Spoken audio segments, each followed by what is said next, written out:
So for tryouts, it's really interesting because for us, there's going to be a lot of different elements involved when it comes to evaluating potential players, especially for the varsity level. So the first thing that you really need to do is you need to compete at a very high level. So if I was a student looking to participate, in Overwatch at a varsity level, I would look and see what are the current skill levels of the players on the current roster and see where I really need to get to in order for it to be feasible for me to possibly be on the team. So then the next thing is whenever we announce the tryout dates, so then you need to be aware of when those tryout dates are actually happening, and then the next step would be to insert your information in whatever medium in which we collect the information, so either on the website or through social media or however we roll out that information. You submit your information through your profile, through Steam or through Battle.net or whatever, and we'll check out your profile and see, one, do you have the skill ranking high enough to qualify honestly for a tryout? And then the next step would be, if you do, then we would bring you in and we would have tryouts, and we would have, on our end, we would have essentially an evaluation process in which we would watch people play in-house, VOD reviews, play with other players currently on the team, and things like that. It isn't all necessarily about skill ranking. There is a threshold in which we will have in order for you to actually qualify to be considered for tryouts, but then the next thing is we may not necessarily, if you technically have a higher skill ranking than someone else, but if we see throughout the tryout process that you are a better fit for the team and what the team needs, then the team needs are going to outweigh individual needs. So, and a lot of that can be a factor from team communication to flex to roles to different things that you would provide as a player for the team. So it really honestly just depends on what the team needs at the time.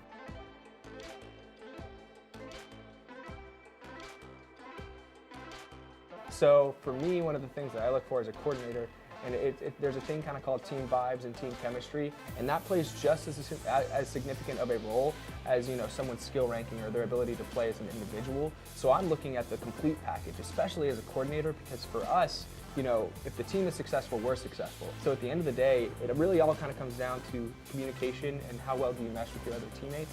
And honestly, at the end of the day, you guys could have varying personalities, different personalities, but I think the interesting thing is even just in life, you have to be able to relate to all different types of people in your social life, in your professional life, at school, at work.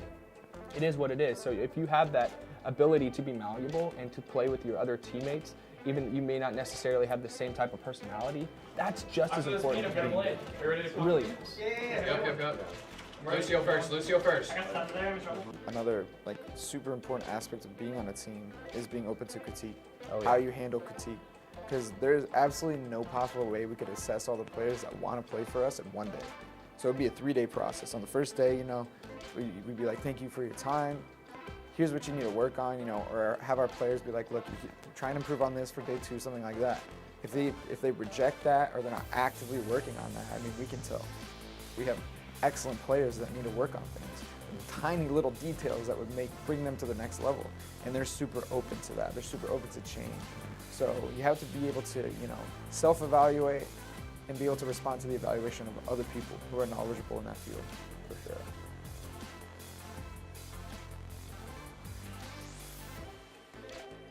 Ranking is so important, at least to have a threshold for it, because in games like Overwatch and games like League of Legends, ranking is a really good demarcation of how well you understand the game to a certain depth. True. If you have a silver player and a diamond player, the things that diamond players do better than silver players is just across the board. It's not just one, diamond players don't just farm better. Diamond players don't just use correct skills in combat better. They do everything better. And that's from a fundamental standpoint of understanding the game and how it functions. So rankings, it's just one of the most fair ways, honestly, to give you an idea of the skill level of an individual. So for example, let's start with Rocket League this semester. Our lowest ranked player at the time was Champ 1. So okay, we're looking at that and saying, if our lowest ranked player is Champ 1, then we kind of need to structure tryouts around that ranking. So for us, it's just a very, not easy, but it's a very fair way of delineating, kind of just drawing that line in the sand, saying, look, if this is where our lowest ranked player is, then that's the threshold. If you haven't reached Champ 1, then it is what it is. Tryouts will start for those at Champ 1 and above. Ranking plays a huge role. There's a reason there are rankings, because it just gives you an idea of how good somebody is. It gives you an idea of somebody's work ethic. You know, it gives you an idea of somebody's commitment to the game and to getting better. That they've done, honestly, it shows, especially for me as a coordinator, when there was nothing promised to a player a year ago, especially at the varsity level. I think it's super interesting that there were students on campus that were still honestly pursuing games and playing games for Overwatch, being honestly above 4K. That's incredible, without really any promise of playing and competing against other schools. So then I have this expectation where I'm looking at players who are actively applying to the varsity team now that are already at that level. I want that. I want that as a coordinator. I want somebody who is playing and committed to the game because they love the game. So when we set those lines, we go, okay, we're playing against these huge colleges that have recruited people. What is the minimum understanding of this game that you need to have in order to compete with those schools and those players? And I think we set a lot of our thresholds around the diamond level, which is a very low percentage of the game's player base, which does make it kind of hard to recruit, but we're very lucky to have the students that we have right now on campus that are already at those rankings or hovered it or have it well exceeded it, especially in Overwatch.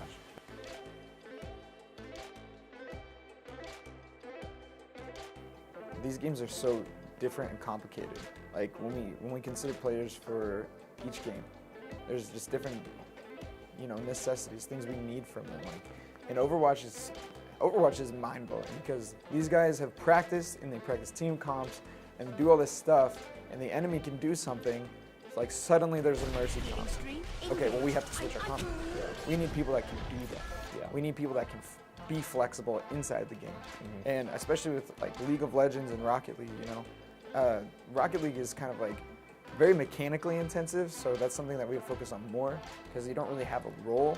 It's just threes. You play as a team, score goals. For League of Legends, we would probably look at and Overwatch. Yeah. We don't want somebody who just plays one character because that's detrimental to the team. If you get banned, what are you going to play? Yeah. How do you fit in our comp? Can you play the meta? Because the meta is what makes the game. Yeah. Your hero may stink. Yeah. Your champion could be weak right now. Yeah. You can't play that person. So it does come down to team comp. It does come down to the current state of the game. What can you play? How well do you play it? So that's something that we would definitely consider as well. For something like League of Legends, we want you to specialize, like 1 or 2 roles max. Obviously, we have spots for subs on the team. Yeah. But it will come down to like team needs. If we need a jungler, like say somebody's graduating or they're maybe one of the lower ranked people on the team or they haven't been performing lately and we need a jungler, that's what we look for, is a jungler. Because if you're not specializing, you're not going to be as good as the person that is specializing, that has played 400, 500, 600 games of jungle this season and has mastered the meta for jungle. So that role is very important. It's very role specific, especially in that game. Overwatch is a little bit different because there's flex roles where they can, flex off like Lucio, like as a flex support, something like that. So that's a little bit more flexible. And then Rocket League, there's no roles. You just have to play really well with the team. There has to be good team synergy. You have to have good mechanics. Yeah. And I think what's really interesting too is Joe really kind of touched on one game that doesn't currently exist at a varsity level on campus. So he gave the specifics as to, okay, this is how we're going to build a team. But then, for example, for Overwatch, we already have a core team that's really, really good. But moving forward as a team, we can sit down and look at those applicants and say, okay, what kind of flex role would we like from a sub? Okay, maybe depending on the meta, maybe depending on what strategy they want to push forward. Maybe we need someone who specializes more as a tank, as a supporter, depending on what kind of strategy we like to run for goats or whatever they decide to do. And so I think it really kind of comes down to what roles needed to be filled, for example, for Overwatch and Rocket League, for the existing games on campus, for the existing titles, but then for games that we're going to roll out in the future. So if we decided to move into League of Legends, if we decided to move into Counter-Strike, then we really kind of have to look at that as a cohesive unit because we don't have a team on campus currently, but also there are specific roles within those games that you have to fill. So it really just depends on the title. For us, I think right now as a varsity program, for the club it can be fairly seamless because those games do exist in the club and you can just seamlessly be plugged in. But especially for new games, no, you have to look at these as with a wide scope, especially for something like League of Legends because it is such a deep game to understand. You just have to know the difference between, what lanes you need to run, how big the map is, how to navigate through the map, how to jungle, whatever the case may be.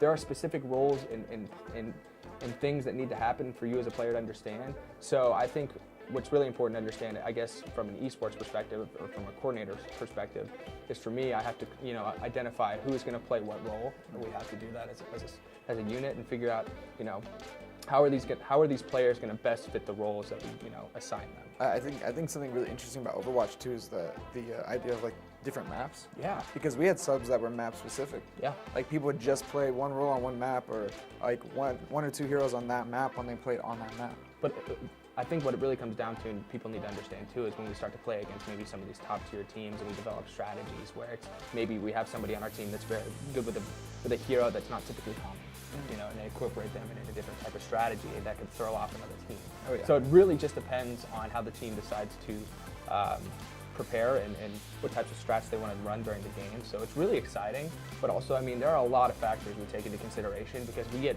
emails and tweets and things throughout the semester where people are asking, how do I become a part of the varsity team? Well, it's, we are aware of the people that are out there. We are aware of the interest. It's just a matter of, does your skill set align with what we're looking for at the moment? And to touch on what Tyler's saying right now is being Wichita State specific, meta's cool. We keep bringing up meta. There is, strategies that we have with our player base, like WSU's meta. Yeah. Like, Cloud9 as an example, just as an example from League of Legends, used to run kind of an off-meta comp last year when they made it to Worlds. They had a Singed top, Zillion mid.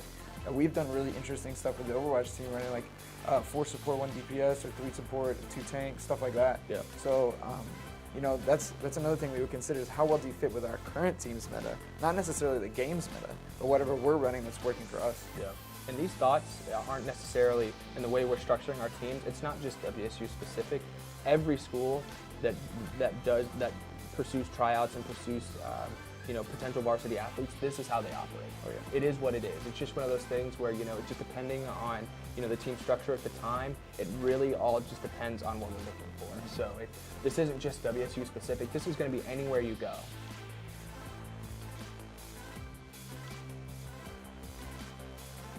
Well, I think we've kind of touched on it a little bit already, but what I would say is, for example, if you don't make tryouts, well then look at the current roster. Look at the students who are on the roster. Reach out to those students on the roster. Reach out to me and ask, okay, well, what is the current skill ranking for for a support player on on the current varsity Overwatch team? Well, I'll give you all that information and say this is where you need to be in order, if another opportunity comes around next semester. So, but if there's a student who, let's say, tries out and doesn't necessarily make the team, well, I mean, that doesn't mean it's the end. For me as a coordinator, I'm doing my best to make sure that everybody feels as if they are a part of the varsity team at some level. And that just doesn't mean that if you don't make it this semester, there's not going to be opportunity moving forward. So once again, that's why it's so important to have a strong club scene on campus because that person is still looking to compete, and they're still looking to compete at a high level, and they're going to be able to do that. And so if I can go back to Joe or somebody else, whoever is in charge of the club, and say, hey, look, this spot's going to be opening up here soon. We know that we need to fill this need.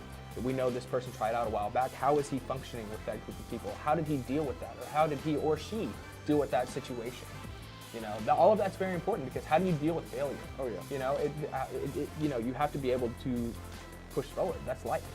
And that's one of the things I love so much about working with Tyler is like he is very like grassroots, kind of like homebrew focused. Like he does have the mentality of like, hey, you didn't make it. Go talk to Joe. Go find out what you can do in the club to go improve, because that helps the club as well. We've been growing as a result of just having the varsity program, which isn't even directly connected to the club, because Tyler's able to say, hey, look, man, you're not really where we want you to be right now. Why don't you go talk to Joe and check out the club and improve on these things, and it allows me to take people in and put them on teams where they can work on playing as a team.